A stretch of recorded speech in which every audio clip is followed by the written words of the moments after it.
Hello. Oh, So the question one shows how does monetary policy work? And there is 5 channel that bank can do to lower the inflation rate. And for interest rate channel, bank will raise the interest rate of the bank, so the cost of borrowing will be high. And this will cause less people to borrow money from the bank. It will slow down investment and consumption growth. As the demand is lower down, the inflation rate will be lower too. As for question 2, the roles and functions of central bank is conducting monetary policy and be responsible for bringing financial system stability. The bank also develop financial system infrastructure and promotes financial inclusion, which will improve the access of financial service to all economic sectors and society. Bank are also the advisor for the government on economic policies and managing public debt. Economics and monetary policy provides technical support on growth-related issues to enhance the formulation of monetary and credit policies in promoting monetary stability and ensuring the availability of adequate credit to finance the economic growth.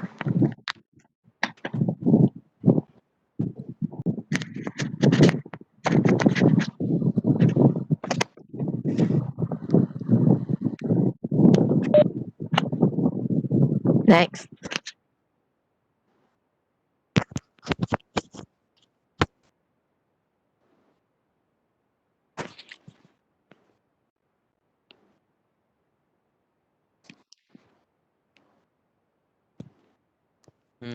who next? Soalan berapa ni?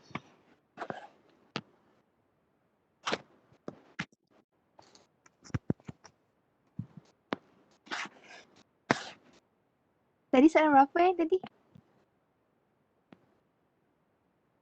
Tadi soalan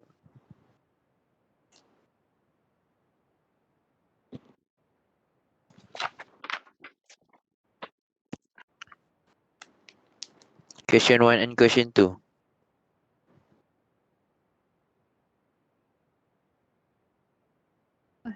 Question 1, question 2. Next investment and prevention kan. Yang tu investment and operations tu yang point depan tu saya tak faham sangat. Tapi yang saya faham diorang adalah advisor dengan advisor untuk kerajaan berkaitan dengan debt dan juga pasal kewangan untuk kerajaan punya financial market lah. Itu je yang faham untuk investment operation tu. Depan tu tak faham sangat. Saya ikut je apa yang ditulis kat situ. Kalau yang pasal regulation tu, dia cakap pasal dasar dan polisi untuk promosi sistem pasal penjelasan, penyelesaian dan pengembangan yang boleh dipercayai, selamat dan cekap untuk negara lah. Lepas tu yang sekali tu payment system.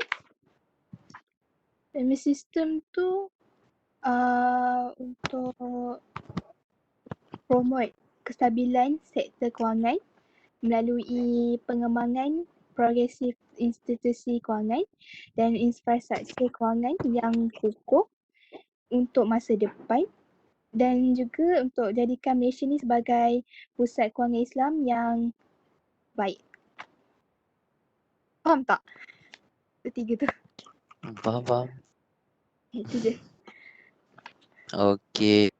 For my part, supervision macam penyelia. Dia menyelia dalam contoh ada apa-apa framework ke apa-apa aktiviti.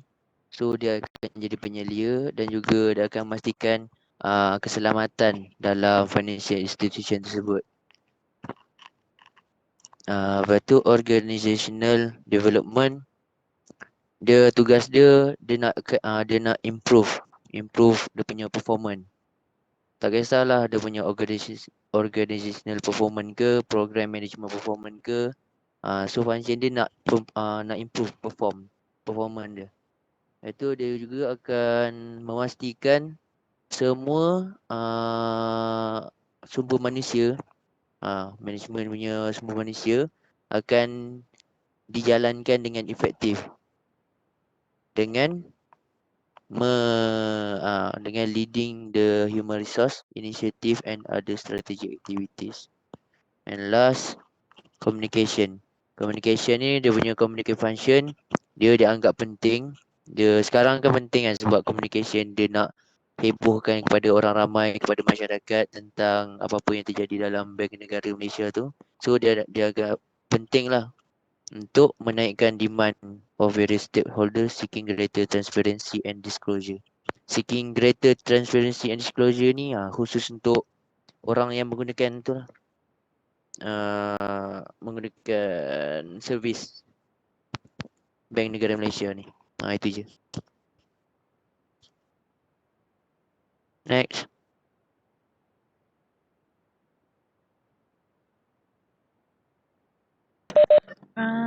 Okay. The capital adequacy is the statutory minimum reserve of capital which a bank or other financial institution must have available. In the video, actually, it's only talk about the importance to reduce risk, absorb loss, support the financial and operation of the bank, and it also functions to provide protection to depositor and other creditor and increase public confidence. But I Google it. Many factors will need to in assessing the capital adequacy, such as loan and investment concentration. Boleh faham tak? Okay, then asset quality. Asset quality is used to determine the current and future profitability of the bank.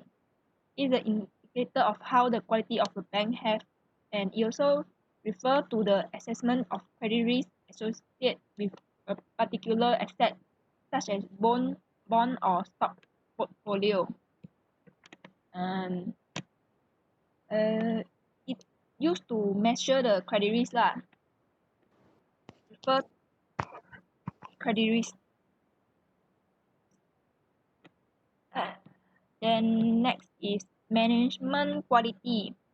Management quality is the management has an overview of bank operation, manage the quality of loan, and has to ensure that the bank profitable and operational is safe in the bank. Management assessment means whether an institution is able to properly react to financial stress. Okay, next.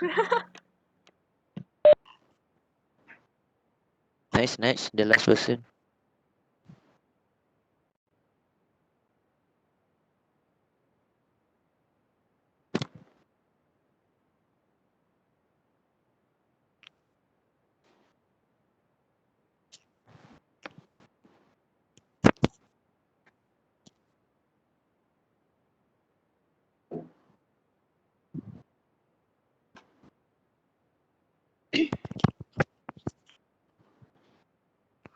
Next, Asdiana.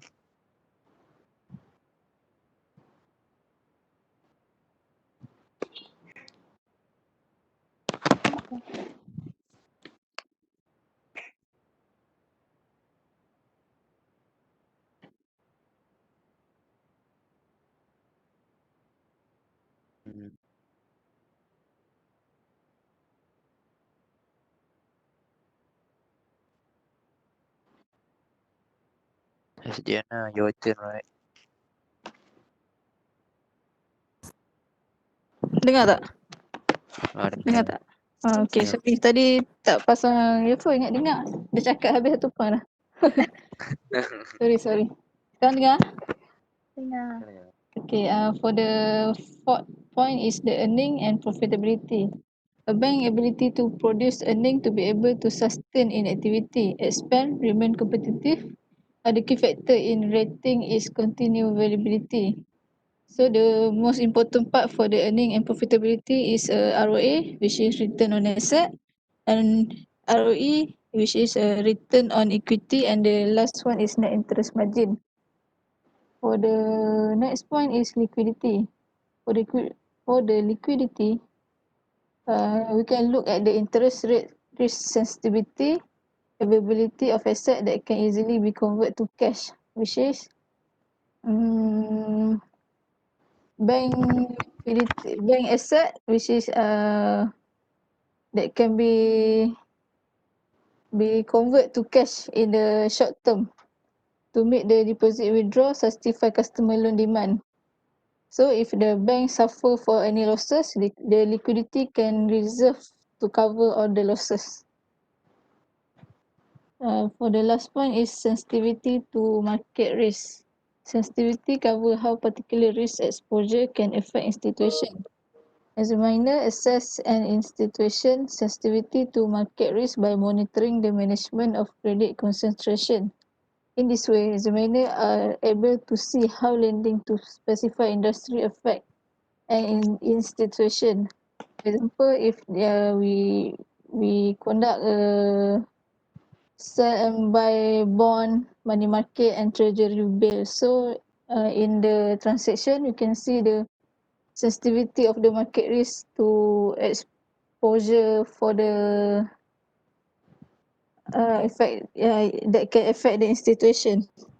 Okay, that's all for me. Okay. Dan We need to discuss for the project or not? The gov- yeah, let's discuss about the project.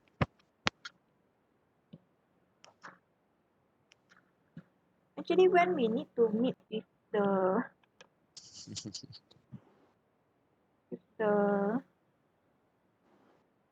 Don't know lah. what we need to prepare to interview, or we need to done our proposal to show the CEO.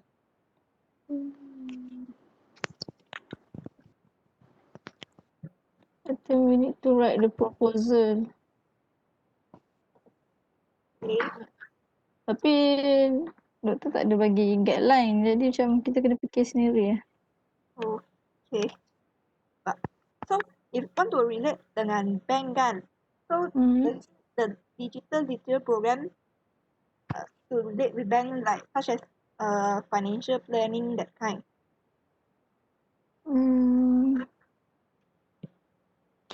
Digital. Then student is any student, like college, secondary school. Tak pasti lah yang tu. Tapi kalau ikut fokus dekat college lagi better kot.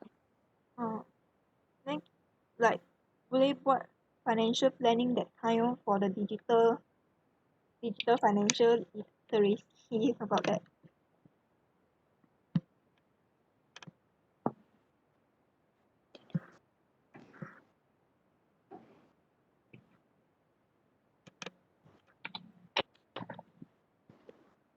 Actually I pun tak pasti sangat. Term yang kita perlu letak kalau buat pasal financial. Maksudnya macam mana financial, nak tulis apa orang tu? So, but my idea is like mungkin like kita like buat satu app atau software application that student boleh monitor their financial planning, their financial status at the app. So apps untuk control their financial macam tu. Dia punya expenses. Yeah, about like that lah.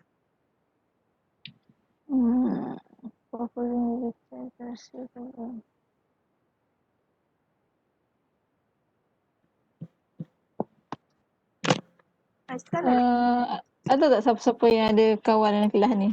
Boleh tanya grup dia buat macam mana lah. Buat sajuk pun macam mana. Untuk dapatkan idea. Sekejap. Ada ke?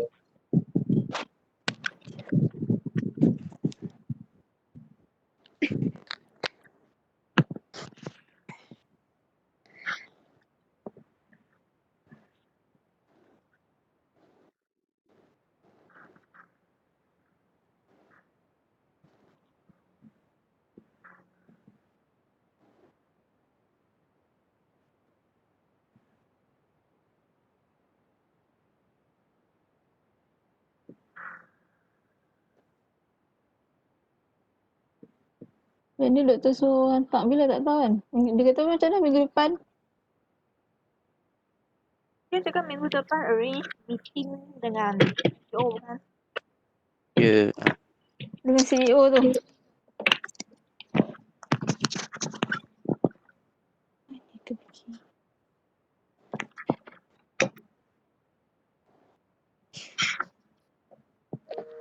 Oh.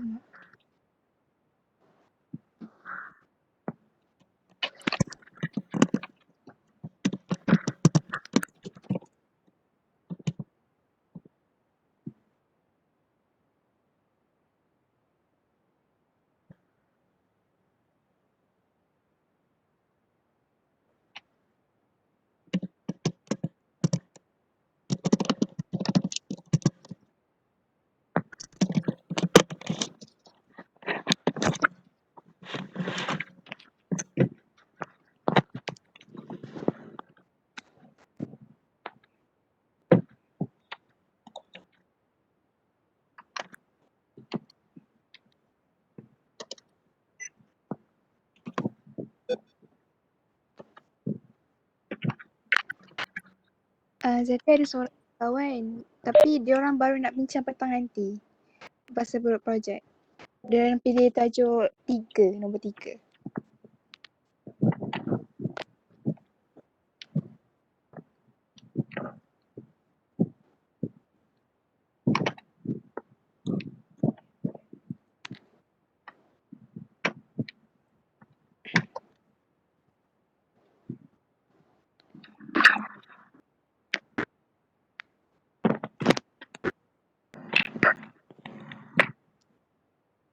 Semua macam tutup ni. Apa lagi?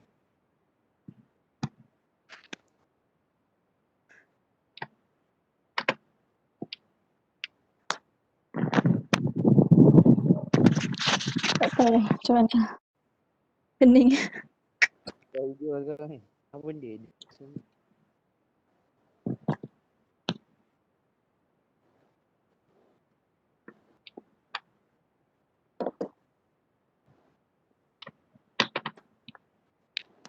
Kalau dekat soalan tu, yang mula-mula kita baca dulu tu, project section FOD tu. Dia kata first meeting with the director will be in 2 weeks. The time from the date you receive the memo. So, meeting tu kan minggu depan kan? Dengan CEO director tu. Your team delegation of work and what your team required to complete the project successfully.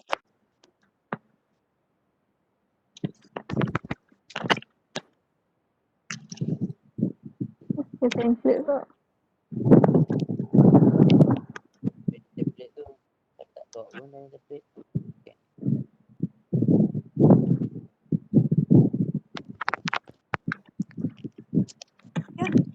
Dia you may use ready template found in the content library in the OneNote. Ya.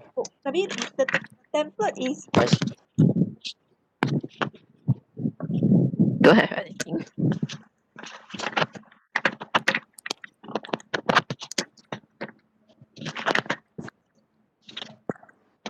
only have the meeting title that one. How or the to-do list is the template we need to use. Mungkin lah dia macam progress kan. Ini kita buat peluang depan. progress, not for the proposal or Proposal. Okay. proposal. I think you need to find a format to write a proposal.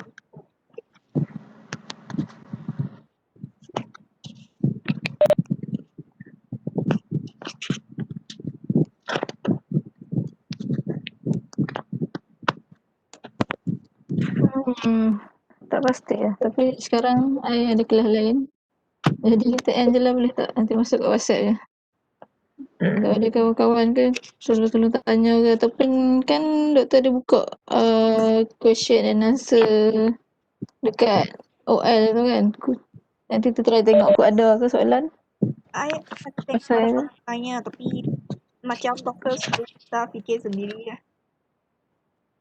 Biasa dia tak mau bagi guideline kot. Dia suruh kita buat je macam mana pun. Betul. So tak tahu lah.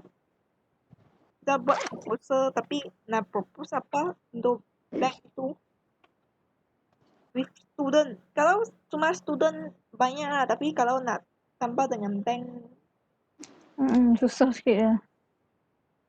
because for my understanding is like the bank, we propose a project for the bank, then the bank to use this project, this Betul.